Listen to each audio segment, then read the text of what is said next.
And how are you? I hope you are fine and enjoying the videos. In this video we cover the commerce. Commerce that is a business activity का ही part है बेटे. Business activity को हमने दो parts में किया था. First is your industry, second is your commerce. तो इंडस्ट्री में प्रीवियस वीडियो में कवर करा चुकी हूँ. अब हम शुरू करेंगे कॉमर्स. तो first of all we should clear the meaning of commerce. Commerce includes all those activities which are concerned with moving goods and services from producer to consumer. यानी कि कॉमर्स में हम सारी उन गतिविधियों को लेते हैं, उन एक्टिविटीज़ को लेते हैं जो कि गुड्स को या सर्विसेज को प्रोड्यूसर से कंज्यूमर तक पहुंचाती हैं. तो इसमें प्रोड्यूसर, तो ये देखिए कि प्रोड्यूसर ने तो सिर्फ गुड्स बनाई, फिर with the help of commerce जिसके दो कंपोनेंट्स हैं, ट्रेड और ऑलिगरीज टू ट्रेड. तो इनसे आप लोगों ने इन मदद से कंज्यूमर को पास पहुंचा दिया. तो consumer and producer both are satisfied with this activities. Commerce की एक्टिविटीज से प्रोड्यूसर को अपनी गुड्स बेचने का टाइम मिल गया, बेचने का समय लगा, या उसने अपनी कॉमर्स की हेल्प से गुड्स को सोल्ड कर दिया, एंड कंज्यूमर ने उन गुड्स एंड सर्विसेज को परचेज किया बाय पेइंग द मनी.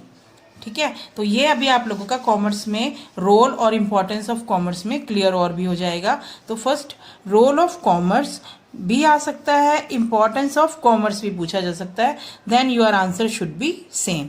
तो first, commerce remove the hindrance of person.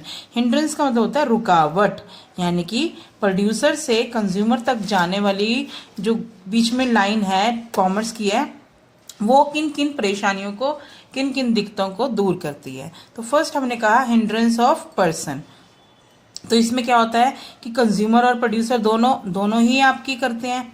तो इसमें जो ये वाली सबसे पहले पूछा जाएगा एक मार्क्स में भी कि who remove the hindrance of person, then your answer should be traders, और you can say agents and traders of goods help in overcoming this hindrance. तो इसमें देखो कंज्यूमर और प्रोड्यूसर क्या होते हैं, दोनों अलग अलग जगह रहते हैं. They are unknown to each other, वो दोनों एक दूसरे को नहीं जानते हैं. प्रोड्यूसर ने रॉ मटेरियल लेके कन्वर्ट किया अपनी फैक्ट्री में गुड्स को. अब ये तो है नहीं कि वो सभी उन कंज्यूमर को जानता है प्रोड्यूसर कि उनके पास पहुंचा दे, तो ये बड़ी दिक्कत होती है. तो this hindrance will be removed by traders. Traders को हमने दो पार्ट्स में बांटा है, रिटेलर और होलसेलर. होलसेलर क्या होता है कि प्रोड्यूसर से huge amount of good and services को परचेज कर लेता है, फिर वो जाके किसको दे देता है, रिटेलर को. Sometime trader directly deal with retailers. Retailer एक तरह से ट्रेडर होता है जो आपका होलसेलर भी हो सकता है और रिटेलर भी हो सकता है. जैसे कि आपके जनरल शॉपकीपर्स होते हैं, शॉपकीपर है ना, जैसे मान लो कोई जनरल स्टोर हो गया, उस पर आपको अलग अलग वैरायटी के गुड्स मिल जाएंगे. तो आपको क्लियर हो गया removing hindrance of person. Second है बेटा removing hindrance of place that is removed bye transportation. Transportation के द्वारा दूर की जाती है. कैसे? आपका जैसे मान लो प्रोड्यूसर है, वो पंजाब में रहता है, ठीक है, पंजाब में रहता है, उसने अपना गुड्स को प्रोड्यूस किया पंजाब एरिया में with the help of transportation. आपके कंज्यूमर जो है हरियाणा में, प्रोड्यूसर पंजाब में, आपके कंज्यूमर हरियाणा में, यूपी में, एमपी में, दिल्ली में और कहीं भी स्टेट पर या किसी कहीं पर भी हैं. तो ये कैसे पहुंचाते हैं, प्लेस वाली, इनका दूर हो गया, अब छोटे छोटे सामान के लिए थोड़ी ना लेने जाएंगे. तो ये ट्रांसपोर्टेशन की मदद से हिंड्रेंस रिमूव होती है. ट्रांसपोर्टेशन में भी फ्रॉम लैंड, अगर ज़्यादा दूर का है तो वाटर, और अगर इंटरनेशनल लेवल पे भी आप लोग एयर में कर सकते हैं. इसको लाने की जरूरत नहीं है. Physically movement goods from producer to consumer. Third, removing hindrance of time. Time की हिंड्रेंस कैसे दूर करी जाती है? वेयर हाउसिंग के द्वारा. वेयर हाउसिंग कैसे? बेटे देखो, अगर प्रोड्यूसर गुड्स बनाता है, रॉ मटेरियल से कन्वर्ट करता है, उसमें टाइम लगता है. अब जैसे मान लो ये समर का सीज़न चल रहा है आपका, समर के सीज़न में you demand more AC and cooler. Cooler भी डिमांड करोगे. क्या ये अगर मान लो आपकी 10,000 यूनिट्स की आज ही डिमांड आ गई, तो क्या आप एक समय में 10,000 एसी या कूलर बना सकते हो? नहीं ना। तो ये आपको पहले बना के रखने पड़ेंगे, क्योंकि आप एक्सपेक्टेशन करते हैं कि गर्मियों में या कहीं मौसम पर आपकी सेल होगी। तो इस हिंड्रेंस को वेयर हाउसिंग के द्वारा रिमूव किया जाता है। Time lag between production and use of goods. आपने इसको विंटर में बनाए होंगे, विंटर में बनाया होगा तभी तो वो समर में जाके फुलफिल होंगी ना डिमांड। अब मान लो वीट का सीजन चल रहा है, तो वीट आपने एक पार्टिकुलर टाइम पीरियड में इसको सो किया, फिर अब इसकी फसल आ गई।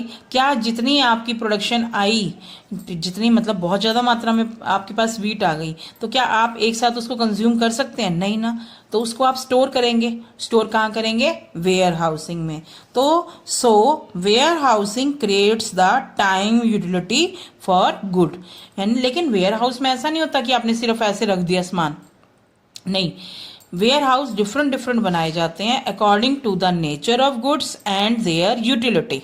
ठीक है बच्चे, तो ये नहीं है कि आपने सिर्फ स्टोर करके रखना है जैसा मर्जी हो, नहीं। उसको उस प्रोडक्ट की सेफ्टी के लिए, प्रोटेक्शन के लिए वैसा एनवायरनमेंट क्रिएट किया जाता है। अब कई बार आप बगैर सीजन के कुछ सब्जियां खाते हैं तो कहते हैं, लगता है कि वही चीज़ें हैं। तो वो कैसे? वो स्टोर रूम में, स्टोर मतलब ऐसा वेयर हाउस होता है जहां पर उन अनसीजनल वेजिटेबल्स को स्टोर करके रखा जाता है। आई होप यू अंडरस्टैंड।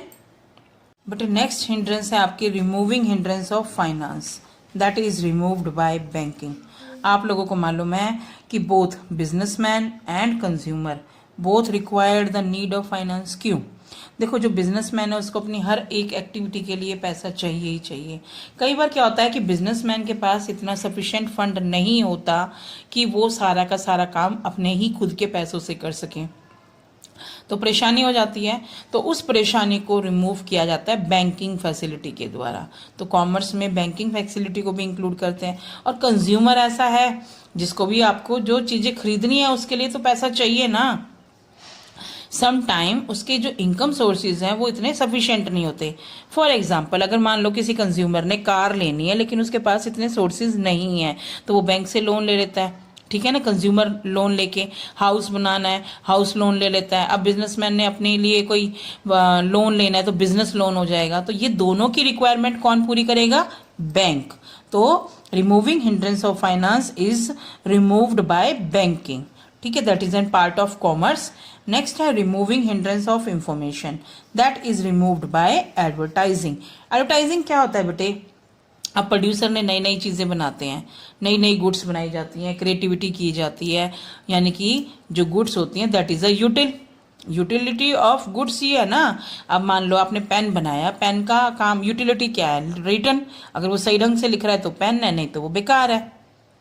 कार है, कार अगर आपका ट्रैवलिंग डिस्टेंस रिमूव करती है, ट्रैवलिंग डिस्टेंस को कवर करती है तो कार है, वरना एक डिब्बा है। तो ये अब जो नई नई चीज़ें बनाते रहते हैं, जैसे मान लो पहले आप लोगों ने ध्यान दिया होगा कि पहले जो फ़ोन होते थे स्मार्टफोन नहीं होते थे। उससे पहले भी आपका लैंडलाइन वाले फ़ोन चलते थे, लेकिन धीरे धीरे इसको चेंज हुआ, इसकी क्रिएशन हुई। बिकॉज जो आपकी नेसेसिटी है, जो आपकी ज़रूरतें हैं, that is an invention of new product. आविष्कार, आवश्यकता ही आविष्कार की जननी है, जैसे हम ये बात कहते हैं।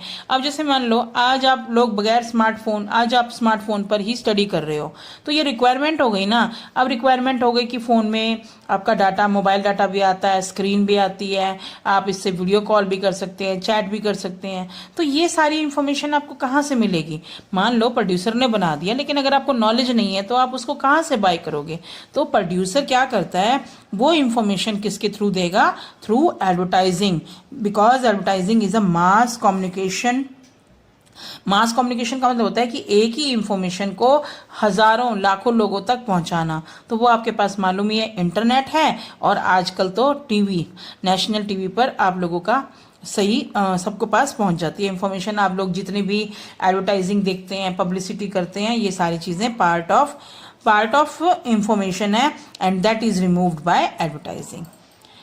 Next is your removing hindrance of risk.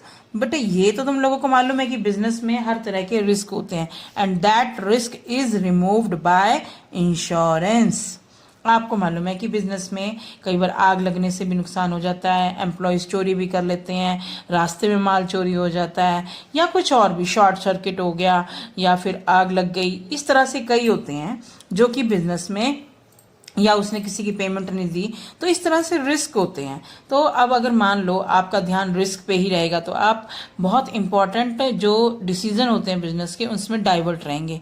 मैं एक एग्जांपल के थ्रू समझाती हूँ। मान लो आपका माल गोडाउन में रखा हुआ है। अब आप ये कहेंगे, अब ये तो है नहीं कि गोडाउन वाला माल एक साथ बिक जाएगा, आपके पास रखा रहेगा तो आपके दिमाग में रहेगा कहीं आग ना लग जाए, कहीं इसको चोरी ना हो जाए, कहीं ये खराब ना हो जाए, तो क्या होगा।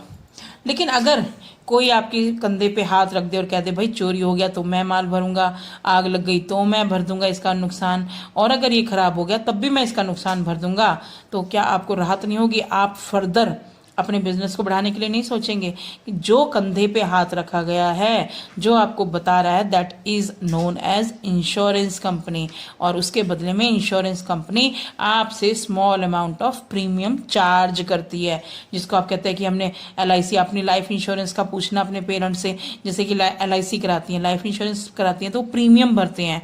जैसे मान लो कई बार लाख का करवा दिया, करोड़ का करवा दिया, तो उसका अमाउंट उसके एवरेज में प्रीमियम में, मान लो अगर आपने 1 लाख का कराया तो हज़ारों में भरते हो आप रुपए, ठीक है। अगर आपने करोड़ का करवाया तो मुश्किल से लाख में, लाख 2 लाख रुपए भर के आप वो करोड़ रुपए का इंश्योरेंस करवा सकते हो। तो bye paying a small amount of premium you can ensure your business risk. Clear हो गया बेटे ये आप लोगों को। ये थे आपके 6 प्रॉब्लम्स जो आती हैं। उसके बाद आपका कॉमर्स के साथ मैंने आपको बताए थे कि ट्रेड होता क्या है। Trade involve buying and selling of commerce and good and services, यानी कि buying and selling of good and services is known as trade. Trade आपका 2 तरीके का होगा, on the basis of geographical internal trade, यानी कि ये विद इन कंट्री होता है, विद इन कंट्री तो उसे बोलेंगे इंटरनल ट्रेड। जब ये आउटसाइड द कंट्री हो जाएगा, आउटसाइड द कंट्री की सीमाओं से बाहर हो जाएगा तो उसे बोलेंगे एक्सटर्नल ट्रेड। इंटरनल ट्रेड में आपके 2 तरीके के आएंगे, होलसेलर और रिटेलर, जो मैं आपको बता चुकी हूं। एक्सटर्नल ट्रेड में एक्सपोर्ट, इंपोर्ट, एंट्रीपोर्ट, ये 3 हैं। 3 रो में क्या होंगे। एक्सपोर्ट, जब आप अपने ही देश का माल दूसरे देशों को देते हो उसे बोलते हैं एक्सपोर्ट, ठीक है। जैसे कि अभी कोरोना 19 में हम लोगों ने एक्सपोर्ट नहीं की लेकिन हमने हेल्प की। हमने 25 कंट्रीज को कोरोना से निपटने के लिए मेडिसिन को दिया, लेकिन अगर हम उसका चार्ज करते हैं तो वो हमारी इनकम आएगी, तो that is your export. Import man कि जब आप अनदर कंट्री से माल मंगवाते हो, यानी कि when you purchase goods from other country, जब आप दूसरी कंट्री से माल को परचेज करते हो। एक्सपोर्ट एक तरह से sale to other country. Clear हो गया। और एंट्रीपोर्ट क्या होता है बेटे कि आपने परचेज किसी और कंट्री से की और उसी आइटम को आपने दूसरी कंट्री में सेल कर दिया, उसे बोलते हैं एंट्रीपोर्ट। तीनों तरह की एक्सपोर्ट क्लियर हो गई आपको बेटे। ये थी आप लोगों की ट्रेड।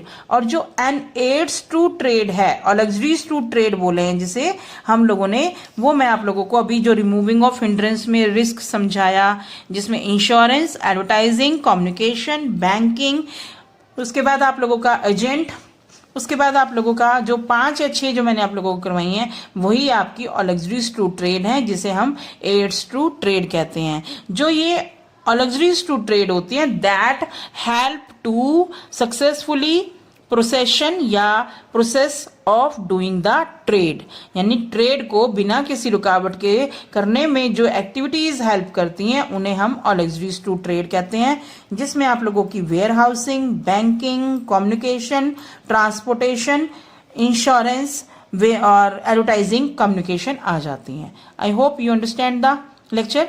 इस चैप्टर में जो मेन अब बिजनेस की पार्ट है वो बिजनेस रिस्क रह गया है, वो मैं आपको नेक्स्ट वीडियो में सेंड करूंगी। For that purpose you have to press the bell icon for new notification and subscribe the channel for new videos. Thank you.